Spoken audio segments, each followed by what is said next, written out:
परमेश्वर यीशु, हम आज के वचन को तेरे हाथ में देते हैं। हम मांगते हैं प्रभु तेरी उपस्थिति हमारे बीच में आए प्रभु। जैसे इस वचन को मैं लेने जा रही हूँ प्रभु, मेरे मुख से वही शब्द निकले जो तू चाहता है प्रभु।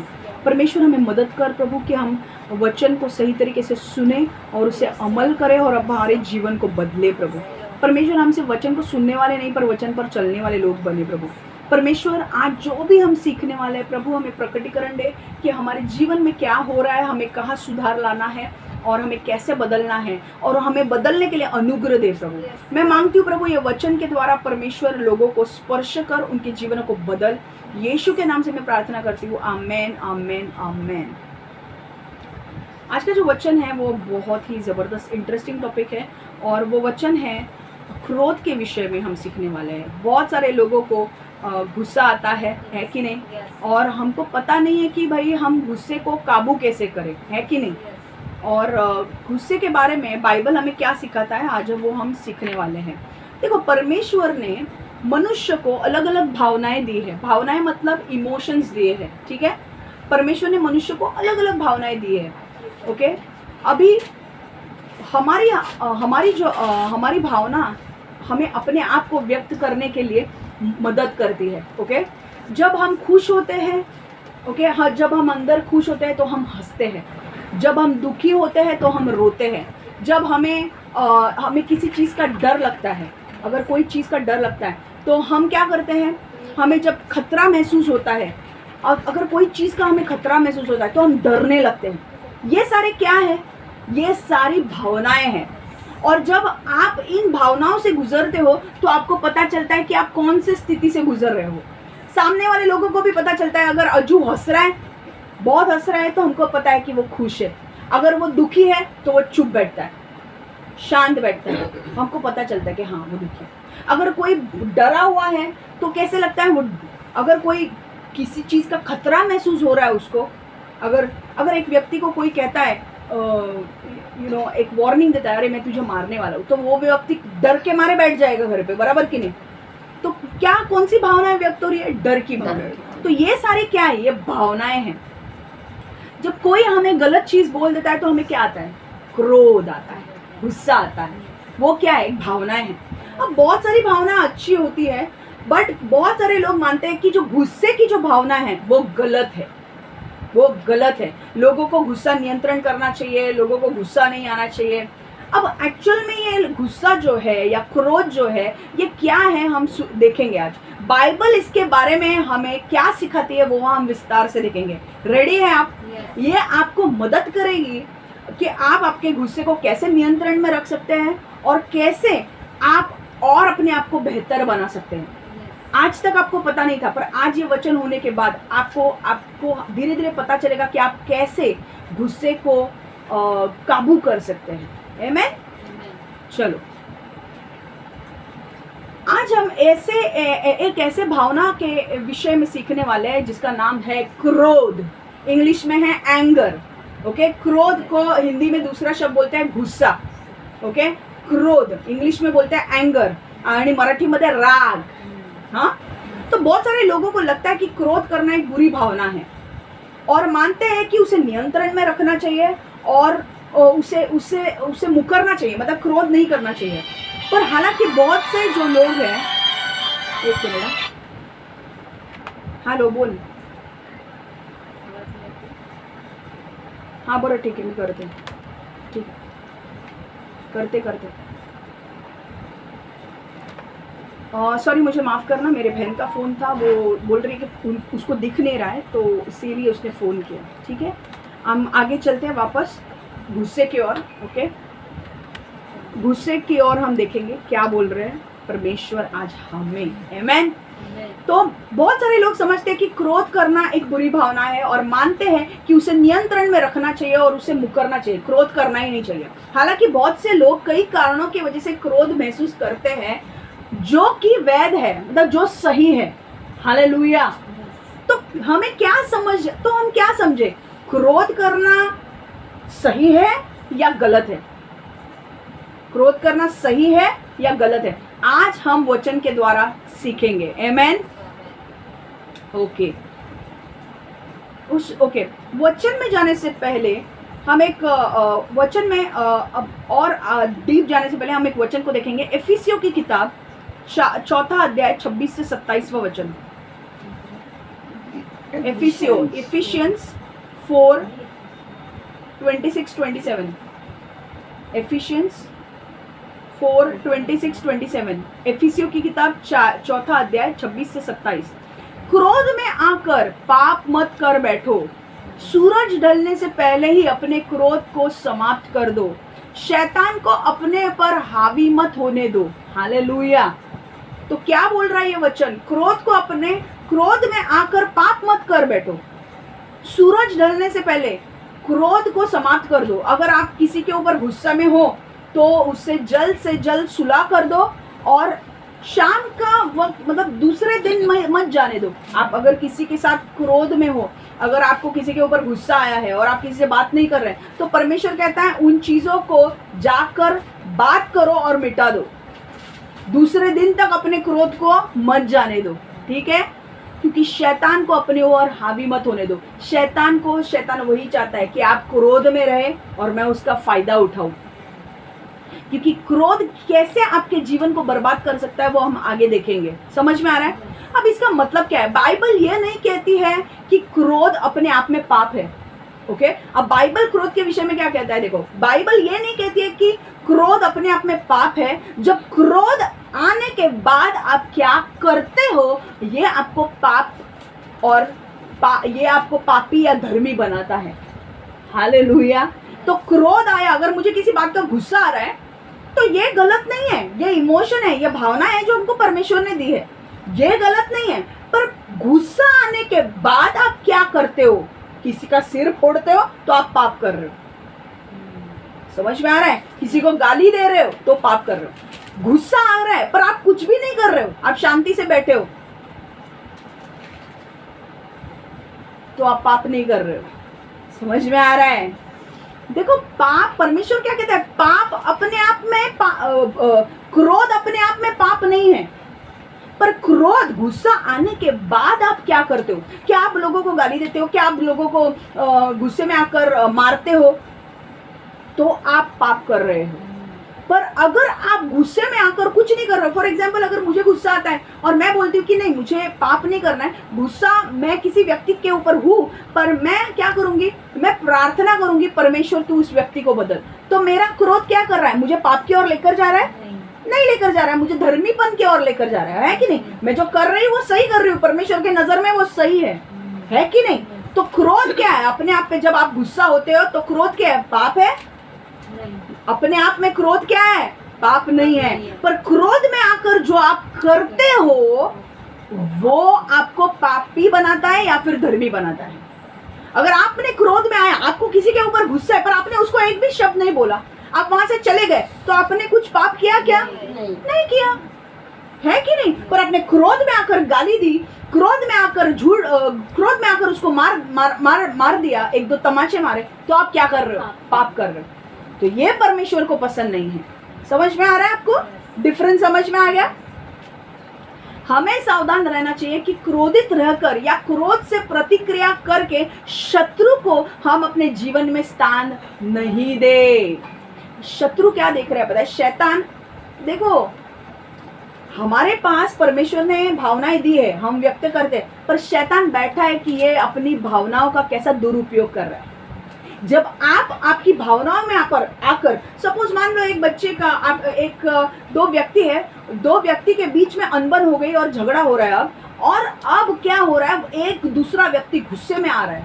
अब वो गुस्से में आकर उसने दो मुक्के मार दिए, तो क्या हो रहा है? उसने क्या किया? पाप किया, है कि नहीं? और अब क्या हो रहा है? जब आप पाप करते हो, उसने मार दिया, अब दोनों एक दूसरे से बात नहीं कर रहे। अब शैतान क्या करेगा? शैतान बोलेगा अब आग तो लग चुकी है, बुझाने क्यों है? और मैं तेल डालूं? वो और आपके बीच में और तेल डालेगा और आपके बीच में और झगड़े लगाएगा।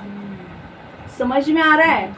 इसलिए परमेश्वर कहता है कि शैतान को आपके जीवन में हावी मत होने दो, शैतान को आपके जीवन में आकर तबाही मचाने की अनुमति मत दो। इसीलिए परमेश्वर क्या कहता है कि आप अगर कभी भी किसी के साथ गुस्सा भी होते हो तो जल्द से जल्द एक दूसरे को माफ करो, सुलझा दो वो चीजें और दूसरे दिन तक मत लेके जाओ। परमेश्वर क्या कहता है, सूरज ढलने से पहले वो जो मैटर आपका है हो गया है, आपके शायद दोस्त के साथ हुआ है, आपके फैमिली मेंबर के साथ हुआ है, या आपके काम करने वाले लोगों के साथ हुआ है, उसको सुलझा दो, दूसरे दिन तक मत लेके जाओ। क्योंकि दूसरे दिन तक शैतान क्या करेगा, और तेल डालेगा और भड़काएगा आपको। जो मैटर आपका आज बोल के सुधरने वाला है, सॉल्व होने वाला है, कल तक वो कहीं और पहुंच जाएगा। और शायद ऐसा हो सकता है कि आपकी दोस्ती कभी ना रहे, वो रिश्ते हमेशा के लिए खराब हो जाए। समझ में आ रहा है? समझ में आ रहा है? तो क्रोध अपने आप में गुस्सा गलत नहीं है। क्रोध में आने के बाद आप क्या करते हो वो गलत हो सकता है। वो आपको पापी बना सकता है या तो फिर धर्मी बना सकता है। आमेन? समझ में आ रहा है? देखो, बाइबल के अनुसार क्रोध के 2 प्रकार होते हैं। ओके, बाइबल के अनुसार क्रोध के 2 प्रकार होते हैं। एक तो धर्मी क्रोध और दूसरा मानव क्रोध। धर्मी क्रोध मतलब राइचियस एंगर, मानव क्रोध मतलब ह्यूमन एंगर। मतलब राइचियस एंगर क्या है, धर्मी क्रोध क्या है, वो आज हम सीखेंगे नहीं। हम अगले रविवार या उसके नेक्स्ट रविवार सीखेंगे, ठीक है? पर मानव क्रोध हम सब उसमें से जाते हैं। मैं आपको क्या डिफरेंस है इसमें, ये मानव क्रोध और धर्मी क्रोध में क्या फर्क है मैं बता रही हूँ आपको, ठीक है? अब देखेंगे, पहले तो आपको ये समझ में आया कि क्रोध 2 प्रकार के होते हैं, मानव क्रोध और धर्मी क्रोध, ठीक है? अब धर्मी क्रोध देखते हैं। धर्मी क्रोध क्या है? सिंपल भाषा में धर्मी क्रोध बुराई और परमेश्वर के विरोध में जाने वाली चीजों के बारे में क्रोधित होना है। समझ में आ रहा है? जब हम की कोई बुराई हो रही है, जब परमेश्वर के खिलाफ कुछ पाप हो रहा है, फॉर एग्जाम्पल अगर चोरियां हो रही है, डाके डल रहे हैं, घर फोड़ के लोग चोरी कर रहे हैं, या लोग औरतों को बेचा जा रहा है, ये सारी गंदी चीजें हैं जो परमेश्वर उसे घृणा करता है। और जब वो चीजों से हम गुस्सा करते हैं तो वो धर्मी क्रोध माना जाता है। और वो अगर क्रोध रखते हैं तो प्रॉब्लम नहीं है, क्योंकि वो परमेश्वर के खिलाफ जाने वाली चीजें हैं। परमेश्वर, जहां पर परमेश्वर बोलता है व्यभिचार मत करो, अगर व्यभिचार हो रहा है तो क्रोध, धर्मी क्रोध होता है, गुस्सा आता है कि ये गलत हो रहा है। समझ में आ रहा है? परमेश्वर के वचन के खिलाफ जाने वाली चीजों के ऊपर जब हम क्रोधित होते हैं, व्यभिचार हो रहा है, हम गुस्सा रहे। अगर कोई दारू पी रहा है, बाइबल कहती है दारू मत पियो, अगर आप पी रहे गुस्सा आता है तो धर्मी क्रोध है वो। समझ में आ रहा है? धर्मी क्रोध में कोई बुराई नहीं है, पर हम इस चीज को अगले हफ्ते सीखने वाले हैं। आज हमारा मैटर धर्मी क्रोध के ऊपर सीखना नहीं है, हमारा मैटर आज वो क्रोध के ऊपर है जो मानव क्रोध है। समझ में आ रहा है? धर्मी क्रोध मतलब धार्मिक क्रोध, बुराई और परमेश्वर के विरुद्ध में जाने वाली चीजों के बारे में क्रोधित होना है। परमेश्वर कहता है व्यभिचार मत करो, गलत संबंध मत बनाओ, व्यभिचार मत करो, चोरी मत करो, नशा मत करो, ये सारे परमेश्वर बोलता है। और जब लोग इसके खिलाफ जाकर पाप करते हैं तो हमें हक है कि हम क्रोधित हो सकते हैं, और वो धर्मी क्रोध है। समझ में आ रहा है? पर अब मैं मानव क्रोध के ऊपर आपको समझाने वाली हूँ। What is human anger? मानवीय क्रोध क्या होता है? ह्यूमन एंगर मतलब क्या? मानवीय क्रोध वो क्रोध है जहां पर हम हमारे परिवार, बच्चों के ऊपर, अजनबियों के ऊपर, मसीह में साथी भाई और बहनों के प्रति क्रोध करते हैं। मानवीय क्रोध क्या है? मानवीय क्रोध हमारे परिवार, दोस्तों, अजनबियों, मसीह के साथी भाइयों और बहनों के प्रति क्रोध है। इस प्रकार के क्रोध में आमतौर पर दया, विनम्रता और प्रेम का अभाव होता है। मतलब दया नहीं होती है, प्रेम नहीं होता है और नम्रता नहीं होती है, और हम एक दूसरे के प्रति क्या करते हैं? क्रोध करते हैं, गुस्सा करते हैं। मनुष्य का क्रोध बुराई को रास्ता देना है। समझ में आ रहा है आपको? मानवीय क्रोध कैसे होता है कि भाई अभी मैंने क्या कहा? धर्मी क्रोध मतलब क्या? जो परमेश्वर के विरुद्ध जाने वाली चीजों के ऊपर जब हम क्रोधित होते हैं उसे बोलते हैं धर्मी क्रोध। पर मानवीय क्रोध मतलब अगर मैंने अज्जू को बोला कुछ करने के लिए और उसने नहीं किया, अब मुझे गुस्सा आ गया, वो क्या है? मानवी क्रोध है वो। समझ में आ रहा है? Human anger. अभी उसने नहीं किया मैंने जो काम उसको बोला है वो, तो मुझे क्या गुस्सा करने की जरूरत है? गुस्सा आ भी गया ठीक है, पर मुझे पाप करना नहीं है। अब ये बात है क्या कुछ? अगर उसको टाइम पे खाना नहीं मिला, उसके बीवी ने, अज्जू के बीवी ने उसको खाना टाइम पर नहीं दिया, उसको गुस्सा आ गया, ये कौन सा क्रोध है? हाँ, उसको कुछ टाइम पे मिला नहीं, ये कौन सा क्रोध है? उसको कुछ टाइम पे मिला नहीं, इसलिए वो अब बोल रहा है कि नहीं, अब मैं घर पे नहीं आऊंगा, ये कौन सा क्रोध है? समझ में नहीं आ रहा है रोशनी आपको? मानवी क्रोध कळलं तुला? मानवी क्रोध म्हणजे काय? ज्या गोष्टींनी आपण आपल्या मित्रांवर क्रोध, म्हणजे मित्रांवर रागवतो, मित्रांवर, आपल्या घरातल्या लोकांवर किंवा आपल्या मसी परिवारामधले जे भाऊ बहीण आहेत त्यांच्यावर आपण राग करतो, त्याला म्हणतात मानवीय क्रोध. कळलं तुला? धार्मिक क्रोध म्हणजे काय असतं? कशावर राग करतो? परमेश्वराच्या वचनाच्या विरोध जाणाऱ्या गोष्टींवर जेव्हा आपण राग करतो त्याला म्हणतात धार्मिक क्रोध. पण आता सपोज एक नवरा बायको आहेत, नवरा बायकोंमध्ये काहीतरी भांडण झाली की नवऱ्याने जेवण करून दिलं नाही, बायकोने नवऱ्याला जेवण टाइमवर दिलं नाही. 8 वाजता जेवायचं टाइम आहे, आज 8 वाजून गेले, 9 वाजता दिलं. आता तो खूप रागात आहे आणि त्याने शिव्या दिल्या. ते काय आहे? मानवी क्रोध आहे की धार्मिक क्रोध आहे? मानवी क्रोध है. कळलं? समझ में आ रहा है आपको? तो मानवी क्रोध मतलब क्या? मानवी क्रोध मतलब हमारे परिवार, दोस्तों, अजनबी और मसीह में साथी भाई और बहनों के प्रति क्रोध करना. कळलं? आणि तो क्रोध म्हणजे तो राग कशावरही असू शकतो. वो क्रोध किसी के बारे में भी हो सकता है, कोई भी छोटी चीज की वजह से. समझ में आ रहा है? अभी मैंने मयूर को सपोज एक काम बोला और मयूर ने किया नहीं, मुझे गुस्सा आ गया, तो ये क्या है? मानवीय क्रोध है. समझ में आ रहा है? अब बाइबल देखो क्या बोलता है. भजन संहिता 37 8वां वचन, तू क्रोध मत कर.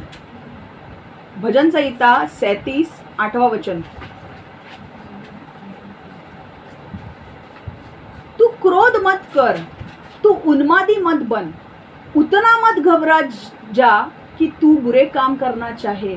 हालेलुया. क्या वचन बोल रहा है? तू क्रोध मत कर. तू क्रोध मत कर मतलब परमेश्वर बोल रहा है गुस्सा मत कर. उन्मादी मत बन. उन्मादी मतलब क्या? पागल. उन्मादी मतलब पागल मत बन. उतना मत घबरा मतलब यही वचन में अलग अलग ये चीजें दी है. जब हमें क्रोध आता है तो हम क्या बनते हैं? हम पागल बनते हैं, है कि नहीं? हमें सही और गलत का फर्क समझ में ही नहीं आता है, होता है कि नहीं? इसलिए परमेश्वर क्या बोल रहे हैं? तू क्रोध मत कर, उन्मादी मत बन. क्योंकि जब हम क्रोधित होते हैं हमें सही और गलत पता नहीं चलता है. अगर मैं क्रोधित हो गई हूँ, मुझे गुस्सा आया, किसी ने मुझे कुछ बोला और मुझे गुस्सा आया, अभी मैंने बॉटल लेके उसके सिर पर मारा, तो ये क्या है? मैंने मारा नहीं है. सब लोग ऐसे मत देखो, मैं उदाहरण दे रही हूँ. तो क्या हो रहा है? मैं पागल हो रही हूँ कि नहीं? गुस्से में आकर मैंने किसी को बॉटल मारूंगी क्या मैं? पर उसमें क्या बोल रहा है परमेश्वर? क्या बोल रहा है? तू क्रोध मत कर, तू उन्मादी मत बन मतलब तू पागल मत बन. क्रोध में क्या होता है? क्रोध आपको पागल बनाता है. तो उन्मादी मत बन और उतना मत घबरा जा कि तू बुरे काम करना चाहे. जो डरपोक लोग हैं ना, जो डरते हैं, उनको परमेश्वर कहता है डरो मत. इतना अपने अंदर डर मत रख कि वो डर तेरे को बुरे काम करने के लिए मजबूर करे. कौन सा डर था? दाऊद और बत्शीबा का. जिनको स्टोरी पता है दाऊद और बत्शीबा की, दाऊद ने क्या किया? एक औरत को नहाते हुए देख लिया. उस औरत को जब नहाते हुए देख लिया तो उसने क्या बोला लोगों को कि इसको लेकर आओ मेरे पास. वो लेकर आए. उसने दाऊद ने उसके साथ शारीरिक संबंध बनाए और वो औरत थी, उसका नाम था बत्शीबा. वो प्रेग्नेंट हो गई अब, और उसका जो हस्बैंड था वो दाऊद के आर्मी में था. ओके, काम कर रहा था. अब दाऊद को बत्शीबा ने आकर न्यूज़ दी कि भाई तूने मेरे साथ शारीरिक संबंध बनाए, अब मैं प्रेग्नेंट हो चुकी हूँ. अब दाऊद डर गया. दाऊद को चाहिए था कि यूरिया करके जो व्यक्ति है, उसका जो पति है, वो उसके पास जाए और उसके साथ शारीरिक संबंध बनाए ताकि मेरे ऊपर नाम ना आए उसके बाद जब वो प्रेग्नेंट हो जाएगी तब. समझ में आ रहा है आपको? स्टोरी समझ में आ रही है? और अब क्या होता है, यूरिया को बुलाया जाता है, आर्मी कैंप से यूरिया को बुलाया जाता है कि यूरिया तू जा अपने घर पे जा। मतलब अगर बच्चा भी हो जाएगा तो यूरिया को लगेगा कि उरिया को लगेगा कि उसका बच्चा है। पर होता क्या है, उरिया बोलता है मैं घर नहीं जाऊंगा क्योंकि मेरे सारे लोग वहां पर लड़ाई कर रहे हैं और मैं घर पे जाके आराम करूं कैसे, मुझे अच्छा नहीं लगेगा। वो बहुत नेक आदमी था, वो यहाँ पर आके वो एक चौखट के उधर सो जाता है पर वो घर पे नहीं जाता है। दाऊद को पता चलता है कि अरे यार ये घर पे ही नहीं गया, मेरे प्लान फ्लॉप हो गए, वरना मेरे ऊपर नाम नहीं आता ना। पर वो क्या करता है पता है, उसके बाद दाऊद बोलता है योआब करके जो उसका मेन कमांडर है, योआब को बोलता है उरिया को मैं अब भेज रहा हूँ लड़ाई करने के लिए, उरिया को आगे रख, जहां पर लड़ाई घमासान हो रही है ना, बहुत लड़ाई हो रही है ना, वहां पे उरिया को आगे रख और इसको मरवा दे। योआब को लेटर भेजता है दाऊद, उरिया मरना चाहिए, उसको आगे भेज। अब क्या हो रहा है, उरिया को आगे भेजते हैं, उरिया को मार डालते हैं। योआब मैसेज भेजता है दाऊद को, दाऊद तेरा काम हो गया, उरिया को मार दिया। अब बाद में परमेश्वर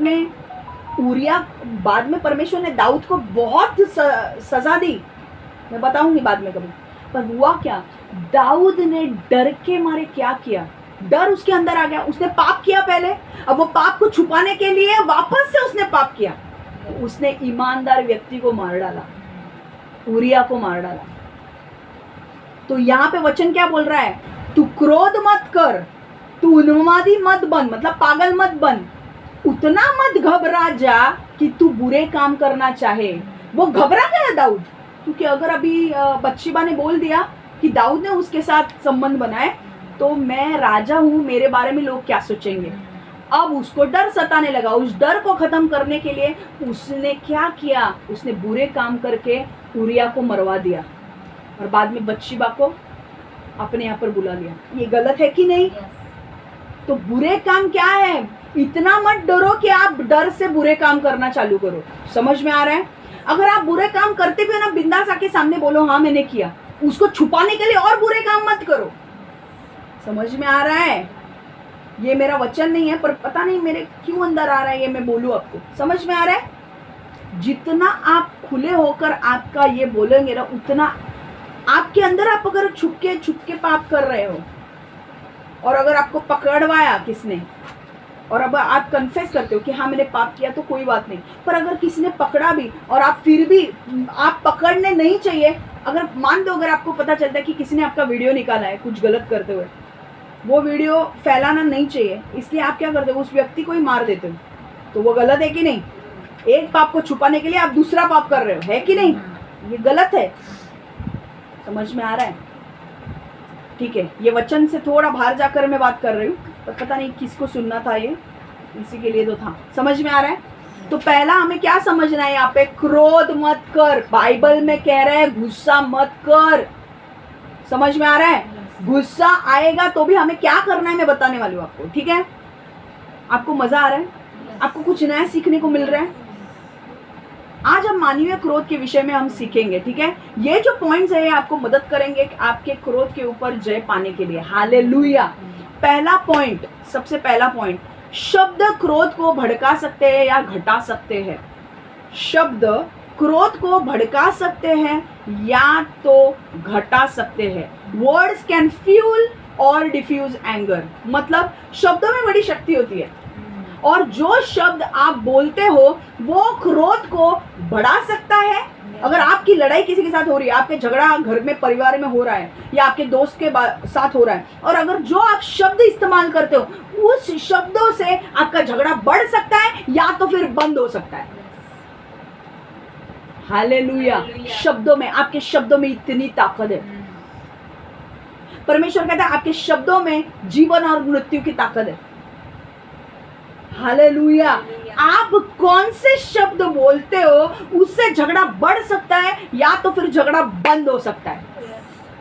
आपके शब्दों में इतना सामर्थ्य है कि अगर बड़े से बड़ा झगड़ा चल रहा है, ओके, आप मान लो सपोज आपके घर में पहले आधे घंटे से एक झगड़ा चल रहा है और आपको फोन आता है कि अरे आपके घर में झगड़ा चल रहा है और तू आजा जल्दी इधर, और आप आते हो और से एक ही शब्द निकलता है और उससे झगड़ा शांत हो जाता है, आपको कैसे लगेगा? पर अगर आपके घर में झगड़ा नहीं हो रहा है, हाँ, और आप सब लोग नॉर्मल बैठे हैं और आपके आने से आप एक ही शब्द बोलते हो जिसके वजह से झगड़े हो जाते हैं, तो आपको कैसे लगेगा? बुरा लगेगा कि नहीं? कि आपका एक शब्द आपके घर में झगड़ा कराने के लिए या बंद कराने के लिए इस्तेमाल हो सकता है। तो आपको आपके शब्द कौन से इस्तेमाल करने? झगड़ा बढ़ाने के लिए या झगड़े को शांत करने के लिए? हालेलुया। अभी देखो नीति वचन 15 एक वचन क्या कहता है, देखो नीति वचन मतलब प्रोवर्ब्स, नीति वचन 15:1, प्रोवर्ब्स 15:1, प्रोवर्ब्स 15:1 क्या है? Proverbs 15:1, a soft answer turns away wrath, but a harsh word stirs up anger. Soft answer turns away wrath, but a harsh word stirs up anger. Hindi में बोल रही हूँ, कोमल उत्तर से क्रोध शांत होता है, किंतु कठोर वचन क्रोध को भड़काता है।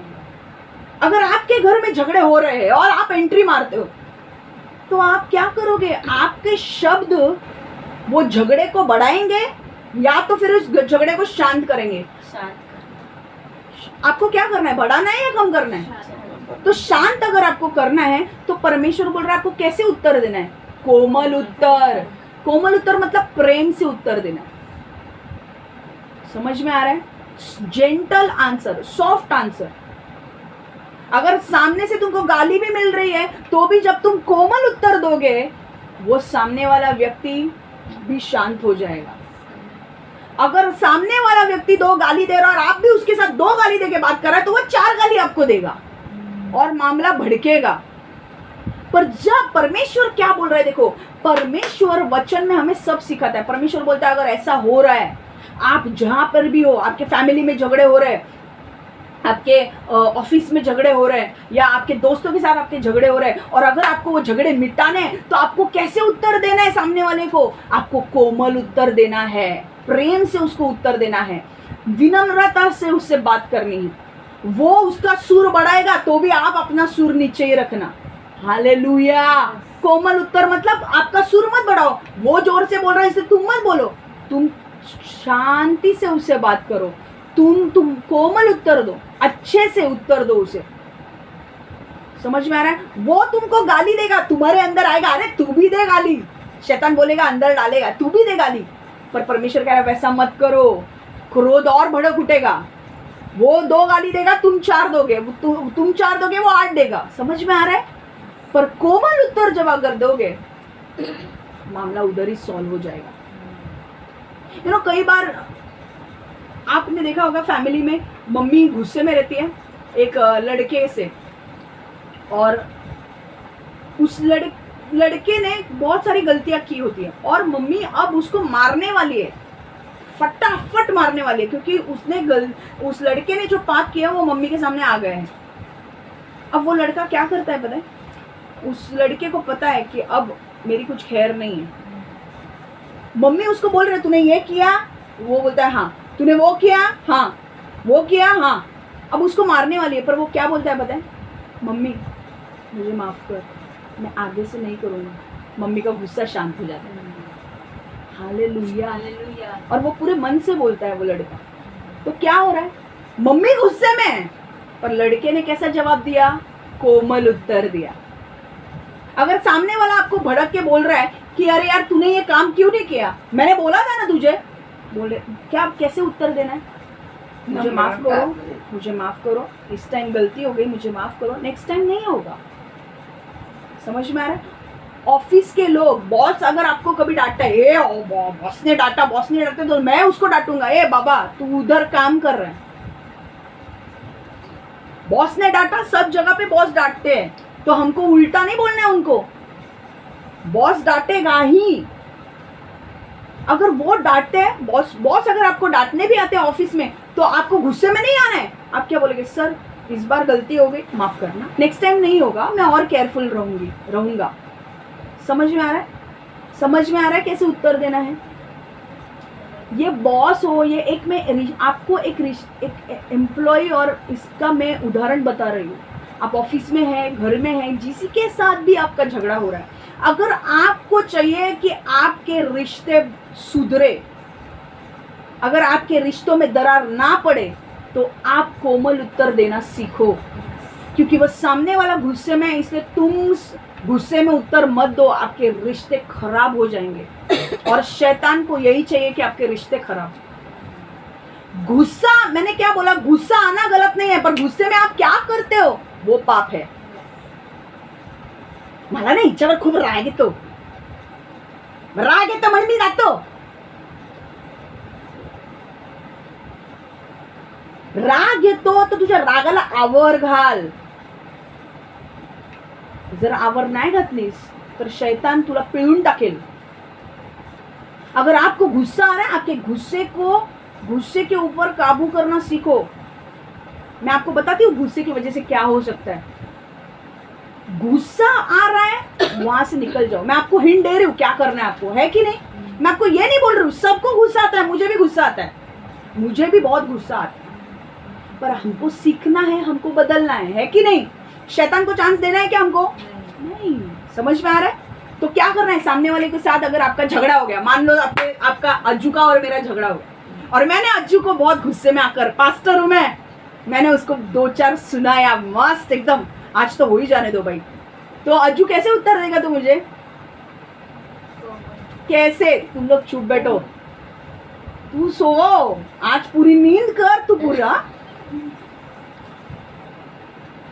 कैसे उत्तर दोगे? तू कशी देशील? कोमल उत्तर देशील ना? Good, hallelujah. समझ में आ रहा है? समझ में आ रहा है? आपके बड़े बड़े झगड़े 2 मिनट में खत्म हो सकते हैं। आप कौन सा शब्द इस्तेमाल करते हो उसके ऊपर। समझ में आ रहा है? आपके लोग आपको देख के कहेंगे, अरे यार ये व्यक्ति में कुछ ऐसी बात है भाई, ये जब बात करने लगती है ना, झगड़े तुरंत खत्म ही हो जाते हैं। क्यों? क्योंकि आप कैसे उत्तर देते हो? कोमल। समझ में आ रहा है? Gentle answer.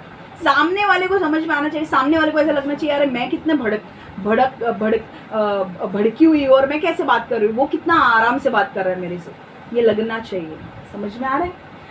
हमारे लिए टफ होगा ये करना, कठिन होगा, शुरुआत में कठिन होगा, पर धीरे धीरे जब ऐसे आदत हो जाएगी तो एकदम आपका स्वभाव बन जाएगा वो। समझ में आ रहा है? दूसरा, क्रोध पाप की ओर ले जाता है। क्रोध में इतनी क्षमता है कि वो अभी ध्यान से सुनो, अजू नीट आइक, अभी सोना नहीं है, ये पॉइंट बहुत जबरदस्त है।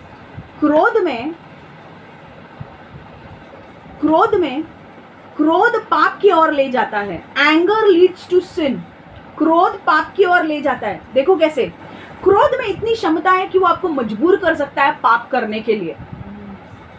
क्रोध में इतनी क्षमता होती है कि वो आपको मजबूर कर सकती है पाप करने के लिए। आपको जब गुस्सा आता है तो आपको कुछ समझ में नहीं आता, क्रोध आपको मजबूर कर सकती है पाप करने के लिए। और ऐसा इसलिए होता है क्योंकि जब आप क्रोधित होते हो तो आपको सही तरीके से सोच नहीं पाते हो। समझ में आ रहा है? क्रोध में इतना सामर्थ्य है कि वो आपको पाप करने के लिए मजबूर कर सकता है। और ये सामर्थ्य इसलिए होता है क्योंकि जब आप क्रोधित होते हो, आप गुस्से में आ जाते हो, तो क्या होता है, आप सही तरीके से सोच नहीं पाते हो। और जब आप सही तरीके से सोच नहीं पाते हो तो हमारी सीमाएं कमजोर हो जाती है। और जब हमारी सीमाएं कमजोर हो जाती है, हमें सब कुछ धुंधला दिखने लगता है, आजू बाजू की स्थितियां धुंधली दिखने लगती है और हम सही और गलत का फैसला नहीं कर पाते हैं। अगर एक व्यक्ति है, मान लो दोनों का झगड़ा हो रहा है, आपने कभी देखा है झगड़े होते हुए कैसे एक दूसरे को मारते हैं? इसने कुछ बोला, इसने बॉटल ली, सिर पे मार दिया। क्यों होता है ऐसे?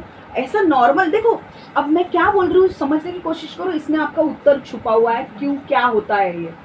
समझ में आ रहा है? क्रोध तो सबको आता है, पर क्रोध में आकर जो आप करते हो, पहले सोचो आप क्रोध में आकर क्या क्या करते हो। गाली दी होगी, किसी को मारा होगा, क्रोध में आकर आपने दारू पिया होगा, क्रोध में आकर आप नशा किया होगा, क्रोध में आकर कुछ और किया होगा, आप क्या करते हो वो सोचो। और ये क्यों हो रहा है मैं इसका रीजन आपको बता रही हूँ। आप बोल रहे हो मेरे ना क्रोध होता है ना, गुस्से में आता हूँ ना तो मैं ऐसा करता हूँ। गुस्से में आकर आपने फोन किसी को ब्लॉक कर दिया होगा, होता है कि नहीं? इसने मेरा फोन नहीं उठाया, ब्लॉक। वो सिर्फ थोड़े मोमेंट के लिए आपने क्या कर दिया, हमेशा के लिए बंद। समझ में आ रहा है? रिश्ते खराब। देखो, क्रोध में इतना सामर्थ होता है कि वो आपको पाप करने के लिए मजबूर कर सकता है। और ये इसलिए होता है क्योंकि जब आप क्रोधित होते हो, जब आप गुस्से में होते हो, तो आप सही तरीके से सोच नहीं पाते हो। होता है कि नहीं? आप सही तरीके से सोच नहीं पाते हो, होता है कि नहीं? पूरी अक्ल दरवाजे खिड़की के बाहर चली जाती है कि नहीं? सही तरीके से सोच नहीं पाते। और फिर क्या होता है? फिर क्या होता है? हमारी जब हम सही तरीके से सोच नहीं पाते हैं तो हमारी जो सीमाएं हैं वो कमज़ोर हो जाती है। सीमाएं मतलब क्या? जब हम नॉर्मल है तो हम किसी को गाली देंगे? नहीं देंगे। हम किसी के ऊपर हाथ उठाएंगे? नहीं उठाएंगे। हम किसी को जाके मारेंगे? किसी को गाली देंगे? किसी की इज्जत उतारेंगे? नहीं, है कि नहीं? क्योंकि हम क्या है, स्थिर है। पर जब हम क्रोध में आते हैं तो हम स्थिर नहीं होते हैं, हमें सही तरीके से सोच नहीं पाते। तो हमारी जो सीमाएं हैं, सीमाएं मतलब क्या? हम मारेंगे नहीं, हम गाली नहीं देंगे, ये हमारी सीमाएं टूटने लगती है। हम सही तरीके से सोच नहीं पाते हैं और हमारी सीमाएं टूटने लगती है। और फिर क्या होता है? जब हमारी सीमाएं टूटने लगती है तो हमारे विचार करने की जो क्रिया है वो अस्पष्ट हो जाती है। हम सही तरीके से सोच नहीं पाते हैं और क्या सही है क्या गलत है हमें कुछ समझ में नहीं आता है। और फिर हम क्या करते हैं? फिर हम गाली देना शुरू करते हैं, फिर हम गुस्से में आकर उसको मारते हैं। होता है कि नहीं? तो समझ में आ रहा है क्यों हो रहा है? क्योंकि जैसा क्रोध आपके ऊपर, क्रोध क्या करता है? आपको मजबूर करता है पाप करने के लिए। और जब आप क्रोधित होते हो तो आप सही तरीके से सोच नहीं पाते हो। अगर सही तरीके से आप सोचेंगे ही नहीं तो आपकी जो सीमाएं हैं वो तो कमजोर होने ही वाली है। आप सही तरीके से सोचेंगे नहीं तो वो आदमी को जिसने गाली दी है वो बॉटल क्या लेके मारेगा, वो और भी कुछ लेके मार सकता है उसको। क्यों है वो लोग करते हैं? अगर सामने वाले, आपने कभी देखा है गुस्से में लोग आग लगा देते हैं एक दूसरे को या एसिड फेंकते हैं एक दूसरे के ऊपर? क्यों होता है ऐसे? क्योंकि वो क्रोध उनके अंदर है। अब वो क्रोध इतना बढ़ गया उनके अंदर, वो गुस्सा इतना बढ़ गया उनके अंदर कि अब उनको सही और गलत की पहचान नहीं हो रही है। वो सही तरीके से सोच ही नहीं पा रहे। एक लड़की को मैंने प्रपोज किया, अब वो लड़की ने मुझे ना बोला, इसलिए उसने क्या किया, वो आदमी ने जाके उसके ऊपर एसिड फेंक दिया। ये कोई बात है? जस्ट बिकॉज उसने एक्सेप्ट नहीं किया उसके प्रपोजल को, कोई बात है ये? भाई उस लड़की को नहीं एक्सेप्ट करना है, उसकी चॉइस है ना। मुझे प्रपोज एक्सेप्ट करना है नहीं करना है कि नहीं? मुझे तेरे साथ शादी करनी है नहीं करनी है वो मेरी बात है कि नहीं? मुझे करना है तो मैं बोलूंगी, मुझे नहीं करना है तो कोई जबरदस्ती नहीं है। तो ये दूसरा आदमी जाकर इसके ऊपर एसिड फेंके, ये क्यों हो रहा है? ऐसा कोई नॉर्मल आदमी करेगा? पर क्या हुआ है, उसने क्या किया? वो जो चीजें है ना वो गलत, उसने बोला ना कि मुझे नहीं एक्सेप्ट प्रपोजल है तेरा, मुझे प्रपोजल मानना नहीं है तेरा, मैं एक्सेप्ट नहीं करती, मैं रिजेक्ट करती हूँ। ये दर्द उसको सहन नहीं हो रहा है, अब उसको गुस्सा आ रहा है। अब वो गुस्सा इतना बढ़ गया है, सही और गलत की पहचान नहीं है। और अब शैतान बीच में एंट्री ले गया, आ गया। शैतान ने बोला वाह, परमेश्वर का वचन कहता है शाम तक अपने गुस्से को ठंडा करो। हाँ, शाम तक अपने प्रॉब्लम्स को एक दूसरे के साथ बोलकर मिटा दो। पर नहीं किया ना, अब दूसरे दिन में इसको और भड़काता हूँ और भड़काता हूँ। मैं उसको आइडिया देता हूँ कि तू जा और उसके मुंह पर क्या मार, एसिड फेंक। अब ये क्या हो रहा है? शैतान और तेल में आग डाल रहे हैं, आग में तेल डाल रहे हैं। समझ में आ रहा है? इसलिए परमेश्वर कहता है शैतान को अपने ऊपर हावी मत होने दो। अब वो व्यक्ति दूसरे दिन बोलता है ये इस टाइम पर ना ये लड़की यहाँ से गुजरते, मैं जाके एसिड फेंकूंगा। क्या ये अच्छा है? नहीं। क्या परमेश्वर बोलेगा एसिड फेंकने को? तो ये किसका काम है?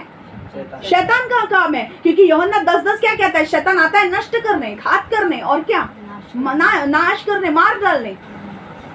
आज उसकी और उस लड़की की जिंदगी खराब हो गई तुम्हारे क्रोध के वजह से। सिर्फ उसने ना कहा इसलिए, वो उसका पर्सनल मामला है, वो हाँ कहे या ना कहे। तुम क्रोध में आकर तुम्हें किसी की लाइफ, किसी का जान लेना, ये सही नहीं है कि नहीं? इसीलिए मैं बोल रही हूँ, क्रोध आपको पाप करने के लिए मजबूर कर सकता है। इसलिए जब क्रोधित होते हो, जब गुस्सा आता है, अपने आप पर काबू रखना सीखो। समझ में आ रहा है? अभी मैं पॉइंट्स दे रही हूँ आपको कि गुस्से में आकर क्या हो सकता है। अभी समझ में आ रहा है आपको क्या हो रहा है? अब और एक हम अब बाइबल से एक घटना सुनेंगे।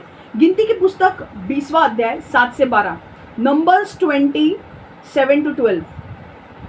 यहोवा ने मूसा से बात की और उसने कहा, अपने भाई हरून और लोगों की भीड़ को साथ लो और उस चट्टान तक जाओ, अपनी छड़ी को भी लो, लोगों के सामने चट्टान से बातें करो, तब चट्टान से पानी बहेगा और तुम वह पानी अपने लोगों और जानवरों को दे सकते हो।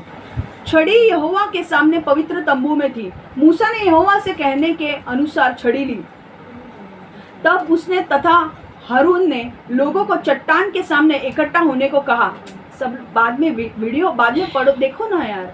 तब मूसा ने कहा, तुम लोग सदा शिकायत करते हो, अब मेरी बात सुनो, हम इस चट्टान से पानी बहाएंगे। मूसा ने अपनी भुजाएं उठाई और 2 बार चट्टान पर चोट की, चट्टान से पानी बहने लगा और लोग तथा जानवरों ने पानी पिया। किंतु यहोवा ने मूसा और हरून से कहा, इज़राइल के सभी लोग चारों ओर इकट्ठा थे, किंतु तुमने मुझको सम्मान नहीं दिया। तुमने लोगों को नहीं दिखाया कि पानी निकालने की शक्ति मुझसे तुम में आई है। तुमने लोगों को यह नहीं बताया कि तुमने मुझ पर विश्वास किया। मैं उन लोगों को वह देश दूंगा, मैंने जिस देश का वचन दिया है, लेकिन तुम उस देश में उनके पहुंचाने वाले नहीं रहोगे। समझ में आ रहा है क्या हो रहा है? देखो, मैंने लास्ट टाइम क्या कहा था, मूसा आया था, इजरायली लोगों को 20 लाख इजरायली लोगों को मिस्र देश से उसने बाहर निकाला है। ओके, अब उसका मिशन क्या था मूसा का? परमेश्वर ने क्या आदेश दिया था मूसा को कि मूसा तुझे 20 लाख लोगों को प्रतिज्ञा के देश में लेकर जाना है। ठीक है, ये तेरा काम है, ये तुझे पूरा करना है। अब ये लोग ने उसने मिस्र देश से बाहर निकाला, अब वो चल रहे हैं। पहली बार क्या होता है, पहली बार लोगों को प्यास लगती है। निर्गमन की पुस्तक में पहली बार लोगों को प्यास लगती है और प्यास लगने की वजह से आजू बाजू में पानी नहीं होता है। अब लोग चिल्लाने लगते हैं, क्यों इधर लाया हमको, हम तो मिस्र देश में अच्छे थे, वहाँ पे चिकन खाते थे, ये खाते थे, वो खाते थे, इधर क्यों लाया हमको, क्या जरूरत है लाने की। उधर इतनी स्लेवरी थी, इतनी बंदीगृहों में रह रहे थे, इतनी गुलामी में रह रहे थे, पर जस्ट बिकॉज उनको पानी नहीं मिला वो मिस्र देश के गुणगान गा रहे थे। तो मूसा ने उनको क्या बोला, मूसा को गुस्सा आने लगा और मूसा ने परमेश्वर से पूछा, परमेश्वर मैं कहाँ से पानी लाऊं, यहाँ पर पानी है नहीं, क्योंकि वो जंगल से जा रहे थे। समझ में आ रहा है? अब मूसा को परमेश्वर ने आइडिया दी कि वहां पर एक चट्टान है, तू छड़ी को लेकर जा, और मैंने जो छड़ी दी है ना तुझे, मूसा को परमेश्वर ने एक छड़ी दी थी। परमेश्वर ने मूसा को कहा, तू छड़ी से उस चट्टान को 2 बार मार, और जब तू मारेगा 2 बार, उसके बाद पानी बहने लगेगा, चट्टान से अपने आप पानी आएगा, अपने आप चमत्कार होगा वहां पे, और लोग देखेंगे कि मैं तुम्हारे साथ हूँ। मूसा वैसे करता है, 2 बार छड़ी से मारता है, पानी आता है। अब वो लोग पीते हैं, खुश होते हैं, शांत हो जाते हैं, हाँ पानी मिल गया, पानी मिल गया। अब वापस ये लोगों का यात्रा शुरू हो जाती है। भाई समझ में आ रहा है? इजराइल जाने तक बहुत टाइम है, और वो कैसे जा रहे हैं, जंगल के मार्ग से जा रहे हैं। जंगल में पानी कई बार होता है, कई बार नहीं होता है। ठीक है, अब दूसरी बार, अब ये गिनती की पुस्तक में आ गए, वो गिनती की पुस्तक में ये किस्सा हुआ। अब क्या हो रहे थे, वो चल रहे थे, वापस ये लोग कुड़कुड़ाहट करने लगे, क्या इधर हमको लेकर आया है, इधर पानी नहीं है, ये नहीं है, वो नहीं है, हम क्या करेंगे, हम मर जाएंगे, इससे अच्छा तो हम मिस्र देश में होते। मूसा को इतना गुस्सा आता है, इतना गुस्सा आता है, वो परमेश्वर से बोलता है, परमेश्वर ये क्या लोग हैं, मैं थक चुका हूं इन लोगों के साथ। परमेश्वर मूसा को कहता है कि तू एक काम कर, छड़ी ले और वहां पर जा, और इस बार तुझे छड़ी को मारना नहीं है, उस चट्टान को, पत्थर को मारना नहीं है, तुझे उस चट्टान से बात करनी है और पानी अपने आप आने लगेगा। समझ में आ रहा है? इस बार क्या करना है, चट्टान को छड़ी से मारना नहीं है, बात करनी है चट्टान से और पानी आएगा। पर मूसा इतना गुस्से में था कि उसने परमेश्वर के आज्ञा का उल्लंघन किया, उसे समझ में नहीं आया, इतना गुस्सा उसके सिर पर सवार था कि उसने परमेश्वर के आज्ञा का उल्लंघन किया। उसने चट्टान को बात करने के बजाय उसने 2 बार छड़ी मार दी। और क्या हुआ? पानी आया, इजरायली लोगों ने पानी पिया, पर परमेश्वर मूसा से नाराज हो गया। और परमेश्वर ने कहा मूसा से, तूने मेरे आज्ञा का उल्लंघन किया है। अब मूसा, मैं तुझे दंड देता हूँ कि तू प्रतिज्ञा के देश में तू इनको लेकर नहीं जाएगा। और मूसा ने इतनी मेहनत जो इनके पीछे लगाई थी, अपना टाइम, एनर्जी इन लोगों को निकालने के लिए लगाया था, एक गलती के वजह से परमेश्वर ने उसके मकसद को हटा दिया। एक गलती, एक गुस्से के वजह से उसने एक गलती कर दी। परमेश्वर ने जो बोला था उसने नहीं किया और उसकी डेस्टिनी उसके हाथ से चली गई। उसका मकसद, उसके जीवन का मकसद उसके हाथ से चला गया। जो आज मूसा के लिए था कि भाई मूसा इजरायली 20 लाख इजरायली लोगों को लेकर आता, हाँ, आज किसने लेकर आया? कौन लेकर आया? यहोशू ने इजरायली लोगों को, 20 लाख इजरायली लोगों को लेकर आया और मिस्र प्रतिज्ञा के देश में पहुंचाया। समझ में आ रहा है आपको? मूसा के एक गलती के वजह से क्या हो रहा है? उसकी डेस्टिनी, उसका जो मकसद था वो उसके हाथ से चला गया। आपकी एक गलती, आपका एक गुस्सा, आपका एक क्रोध, आपको जॉब से आप निकल जा सकते हो, आपको जॉब से हाथ धोना पड़ेगा, आपके रिश्ते खराब हो सकते हैं, आपका जीवन बर्बाद हो सकता है एक गलती के वजह से, एक गुस्से की वजह से। तो इसलिए गुस्सा मत करो। समझ में आ रहा है? क्रोध के वजह से मूसा सही तरीके से सोच नहीं पाया और उसने परमेश्वर की आज्ञा का उल्लंघन किया। उसने चट्टान को बोलने के बजाय उसने छड़ी से मारा और उसने हमेशा के लिए अपने आशीष गवा दी। मूसा ने कभी प्रतिज्ञा का देश नहीं गया और वो पहले ही मर गया। मूसा को पता है, पहले ही मार दिया परमेश्वर ने। माउंट नीबो, मैं जब इजराइल में गई थी ना, तो वहां पर, सच में बोल रही हूँ, इजराइल इतनी जबरदस्त प्लेस है ना, आप बहुत खुश हो जाओगे। माउंट नीबो ये प्लेस वो है जहां पर मूसा को परमेश्वर ने आखिरी बार बोला, यहां से प्रतिज्ञा का देश देख, यही तेरे लिए काफी है। और उसके बाद मूसा मर जाता है। वो जगह हमने देखी, माउंट नीबो, और वहां से प्रतिज्ञा का देश दिखता है जहां पर मूसा था। हम लोग वहां पे थे और इतना सही लग रहा था ना वो प्रतिज्ञा का देश। पर देखो, मूसा को परमेश्वर ने बोला, तू यहीं से देख प्रतिज्ञा का देश, तू वहां पर एंट्री नहीं करेगा। क्या आपको अच्छा लगेगा? आपने इतनी मेहनत करके लोगों को निकाला है, अब आखिरी बार उसमें जाने का है, तो आपने आपका डेस्टिनी गवा दी आपके एक गुस्से के वजह से, आपके एक गलत एक्शन के वजह से। परमेश्वर आपको वापस मौके दे रहा है बदलने के लिए। जल्द से जल्द उसको बदलो और अपने डेस्टिनी को अपने हाथ में ले लो। समझ में आ रहा है? अगर आपने गलती की है, परमेश्वर से माफी मांगो। परमेश्वर को बोलो, परमेश्वर मुझे मदद कर, आगे बढ़ने का मार्ग बता मुझे। परमेश्वर आपको बताएगा। हालेलुया। समझ में आ रहा है? वरना आपकी डेस्टिनी गई, आपका मकसद गया, आपका जीवन का जो मकसद है खत्म हो गया। गुस्सा आपके अच्छे अच्छे रिश्ते को खराब कर सकते हैं। आपके अच्छे अच्छे रिश्ते, आपके दोस्तों के साथ एक गुस्सा, एक क्रोध आपके दोस्तों के साथ आपकी फ्रेंडशिप को गवा सकते हैं, आपके रिश्ते खराब कर सकते हैं और आपके जीवन को बर्बाद कर सकते हैं। आपके जीवन में बहुत सारी अपॉर्चुनिटी आती है, बड़े बड़े अपॉर्चुनिटी, बड़े बड़े हम लोग बोलते हैं ना, चांस आपको मिलेंगे, एक गुस्से के वजह से आउट। आपको पता है, मैंने ये कहीं सुना था, मैं एक्टर का नाम नहीं लूँगी, बट मैंने कहा था, एक एक्टर था, उसको चांस मिलने वाला था जो जीता वही सिकंदर में काम करने का। जो जीता वही सिकंदर मूवी बहुत फेमस थी उस टाइम पे, साइकिल रेस होती है ना। एक एक्टर था, उसको वो जो जीता वही सिकंदर का रोल मिलने वाला था, मेन रोल। और वो एक्टर ने क्या किया, उसको एक दिन नाश्ता नहीं मिला सेट पे, एक दिन सेट पे नाश्ता नहीं किया, तो उसने इतना बड़ा बवाल कर दिया। आधा 80% शूटिंग उसने कर दिया था वो पिक्चर का। एक दिन उसको सेट पे नाश्ता नहीं मिला तो उसने इतना सुनाया डायरेक्टर या प्रोड्यूसर को, किसको, उस प्रोड्यूसर ने उसको रिप्लेस कर दिया, चल तू नहीं चाहिए। और पता है फिर आमिर खान को चांस मिला, और वही इस पिक्चर की वजह से आमिर खान हिट हो गया। ऐसा नहीं है कि आमिर खान पहले हिट नहीं था, पर वो पिक्चर की वजह से उसको और भी फेमस हो गया वो आमिर खान। आपको पता है 80% काम उसने कर दिया था। शायद अगर वो एक्टर ने वो तमाशे नहीं भी किए होते, वो ब्रेकफास्ट की वजह से क्रोध में आकर, क्योंकि उसको नाश्ता नहीं मिला, गुस्सा आ गया, उसने कुछ गलत बोल दिया प्रोड्यूसर को, प्रोड्यूसर ने बोला भाई तू नहीं चाहिए, निकाल दिया उसको। आज अगर वो होता, वो बड़ा फिल्म स्टार बन सकता था, क्योंकि इतना अच्छा पिक्चर था वो, सच में अच्छा पिक्चर था। एक अपॉर्चुनिटी आपको मिली थी कि भाई तुम शाइन करो, वो अपॉर्चुनिटी को लेते, अगर वो संधि मिलती है, आपको चांस मिलता, अगर वो सही तरीके से आपने किया होता, वो पिक्चर के वजह से आपको कितने ऑफर आते और पिक्चर के कितने हिट हो जाते आप, पर उसने वो पिक्चर की अपॉर्चुनिटी, वो चांस गवा दिया, और बाद में मिला किसको? आमिर खान को। आमिर खान की तो लॉटरी लग गई। पर वो आदमी जिसको रिजेक्ट किया गया, वो कभी आगे नहीं आया। क्या हुआ?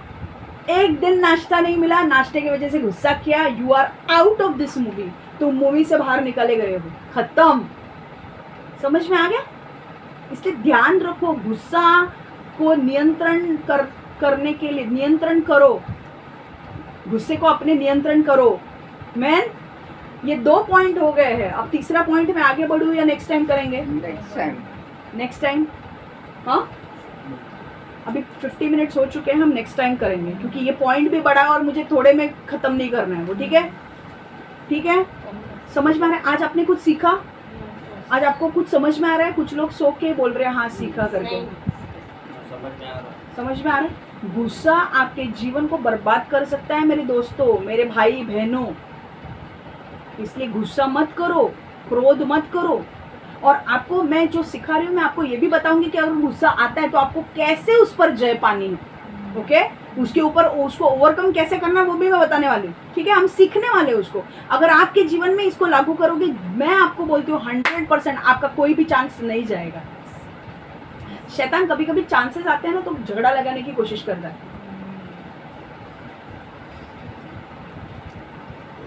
एक बार मुझे याद है, हम लोग डोनेशन देने के लिए, चैरिटी करने के लिए जा रहे थे, और